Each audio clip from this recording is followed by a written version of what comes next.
ಔಷಧಿಯ ಆಲಿಸು ನಮ್ಮಯ ಮೊರೆಯ ನಿರುತದಿ ಕಾಯೋ ಪಾರ್ವತಿ ತನಯ ಹರುಷದಿ ಆಲಿಸು ನಮ್ಮಯ ಮೊರೆಯ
ನಮ್ಮ ನಿಮ್ಮೆಲ್ಲರ ಶಾಲೆ BK ಮಾಡೆಲ್ ಹೈಸ್ಕೂಲ್ ಶತಮಾನೋತ್ಸವ ಆಚರಿಸ್ತಾ ಇದೆ. 1925ರಿಂದ 2025ರವರೆಗೆ ಒಂದು 100 ವರ್ಷ ಸಂದಿದೆ. ಇದು ಒಂದು ತುಂಬ ಸಂತೋಷದ ವಿಷಯ. ಈ ಶತಮಾನೋತ್ಸವ ಕಾರ್ಯಕ್ರಮವನ್ನು ನಾವು ಅವಿನಾಶ್ ಪೋದ್ದಾರ್ ಅವರು ನಡೆಸಿಕೊಡುವುದು ತುಂಬ ಭಾಗ್ಯ ಅಂತಕೊಂಡು ಕೇಳ್ಕೊತಾ ಇದ್ದೇನೆ. ಇವತ್ತಿನ ದಿವಸ words action speaks much more than 1000 words ಅಂತಂತೇವೆ. ಆ ಪ್ರಕಾರ ನಮ್ಮ ಶಾಲೆ ನಡೆದು ಬಂದ ದಾರಿಯನ್ನು ಆಡಿಯೋ ವಿಜುವಲ್ ನೋಡುವ ಅಂತಕೊಂಡು ಹೇಳ್ತಾ ಇದ್ದಾರೆ. Have a soul. For 100 years, within these very walls, dreams have taken shape, values have been carved, and generations have been prepared for the world. This is not just a school, this is BK Model High School, Belgavi.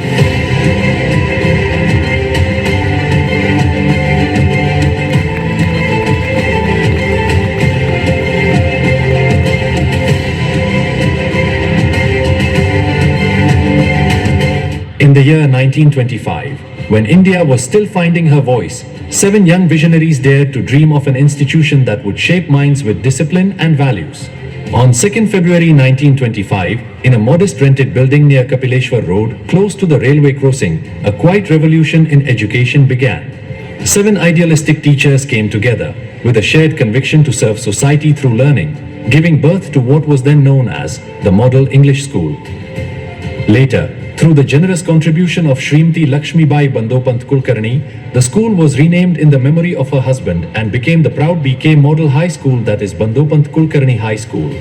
A major milestone came in 1962 when the school shifted to its present campus in the cantonment area, built on 3.75 acres of land with the support of Shri Balwantarao Datar and others.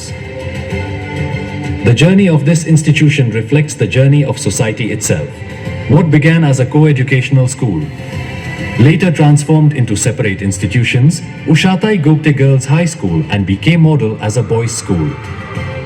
And today, after decades, the circle is complete. BK Model once again proudly stands as a co-educational institution, welcoming every child equally. Guided by the Belgaum Education Society and strengthened by experienced leadership, committed management, and dedicated teachers, BK Model continues to move forward with confidence. Completing 100 years is not a small achievement. It's a very, very big achievement, because sustaining for so many years in maintaining that particular quality of teaching and giving facilities and keeping its own standard in all this very competitive period. It's a great achievement, and we are so lucky that we are alive. We are 100 ವರ್ಷ ಆಗಿದೆ. ಇನ್ನೂ ಬೇಕಾದಷ್ಟು ಕೆಲಸ ಮಾಡುವುದು ಇದೆ. ನಾವು ನೀವೆಲ್ಲರೂ ಕೂಡಿ ಮಾಡೋಣ ಅಂತಕೊಂಡು ಹೇಳ್ತೇನೆ. ಮತ್ತು ಈ ಶತಮಾನೋತ್ಸವ ಕಾರ್ಯಕ್ರಮ ಸುಮಾರು 10 ದಿವಸ ಮಾಡ್ತಾ ಇದ್ದೇವೆ. ನಿನ್ನೆ ದಿವಸ ಸತ್ಯನಾರಾಯಣ ಪೂಜೆ ಆಯಿತು, ಇವತ್ತು ಗಂಗಾವತಿ ಪ್ರಾಣೇಶ್ ಸರ್ ಬಂದಿದ್ದಾರೆ. ಮತ್ತೆ ಇನ್ನು 7 ದಿವಸ ಕಾರ್ಯಕ್ರಮ ಇದೆ. ಅದಕ್ಕೆ ಭಾಳ ಟೆನ್ಷನ್ ಮಾಡ್ಕೋಬೇಡಿ, ನಗನಗತ ಕೆಲಸ ಮಾಡಿರಿ ಅಂತಕೊಂಡು ಹೇಳಲಿಕ್ಕೆ ಇವತ್ತು ಗಂಗಾವತಿ ಪ್ರಾಣೇಶ್ ಅವರು ಬಂದಿದ್ದಾರೆ. ಮತ್ತು ಇವತ್ತು ನಕ್ಕು ನಡೆದು ನಾಳಿಂದ ಮುಂದಿನ ಕಾರ್ಯಕ್ರಮ ಮಾಡೋಣ. ನಿಮ್ಮ ಸಹಕಾರ 1 ವಾರ ಮತ್ತು ಕಡತನಕ ನಮ್ಮ ಜೊತೆ ಇರಲಿ ಅಂತಕೊಂಡು ಕೇಳಿಕೊಂಡು, ವೇದಿಕೆ ಮೇಲಿರುವಂಥ ಗಣ್ಯರೇ, ವೇದಿಕೆ ಮುಂಭಾಗದಲ್ಲಿರುವಂಥ ಬೆಳಗಾವಿಯ ಮಹಾಸಂಖ್ಯೆ, ಈ ಒಂದು ಶತಮಾನೋತ್ಸವ ಕಾರ್ಯಕ್ರಮದಲ್ಲಿ ನಾನು ಗಂಗಾವತಿ ಪ್ರಾಣೇಶ್ವರ ಜೊತೆಯಲ್ಲಿ ಭಾಗಿಯಾದದ್ದು ತುಂಬಾ ಸಂತೋಷ. ಇದೊಂದು ನನ್ನ ಭಾಗ್ಯ ಅಂತ ನಾನು ಭಾವಿಸ್ತೀನಿ. ಅದಕ್ಕೆ ಆ ಹೆಣ್ಮಗಳು ಹೇಳಿದ್ಲು, ನಿನ್ನ ಮಾತಿಗೆ ನಾ ಸತ್ರು ಚಪ್ಪಳೆ ತಟ್ಟಂಗ್ಲ ನಗಂಗ್ಲಂತಂದು. ಯಾಕಂತ ಕೇಳಿದೆ. ಅದಕ್ಕೆ ಆ ಹೆಣ್ಮಗಳು ಹೇಳಿದ್ಲು, ನಿನ್ನ ಮುಖ ನಮ್ಮ ಮತ್ತಿದ್ದಂಗೆ ಅದಂದಕ್ಕೆ. ಹೆಣ್ಮಕ್ಳು ಚಪ್ಪಳ ತಟ್ಟಿದ್ರೆ ಬಹಳ ಸಂತೋಷ. ಅಂತ ಸಮಾರಂಭದಲ್ಲಿ ನಾವು ಭಾಗಿಯಾಗೋದು ನಮ್ಮ ಸುದೈವ ಅಂತ ನಾ ಭಾವಿಸ್ತೀವಿ. ನಾವು ನಿಜವಾಗಿ ಹೇಳ್ಬೇಕಾಗಿತ್ತು ಅಂತಂದ್ರೆ, ಈ ಒಂದು ಕಾರ್ಯಕ್ರಮಕ್ಕೆ ಅತೀವ ಸಂತೋಷದಿಂದ ಗಂಗಾವತಿ ಪ್ರಾಣೇಶ್ವರು ಮತ್ತು ನಾನು ಈ ಕಾರ್ಯಕ್ರಮದಲ್ಲಿ ಭಾಗಿಯಾಗಿದ್ದೇನೆ. ಈ ಒಂದು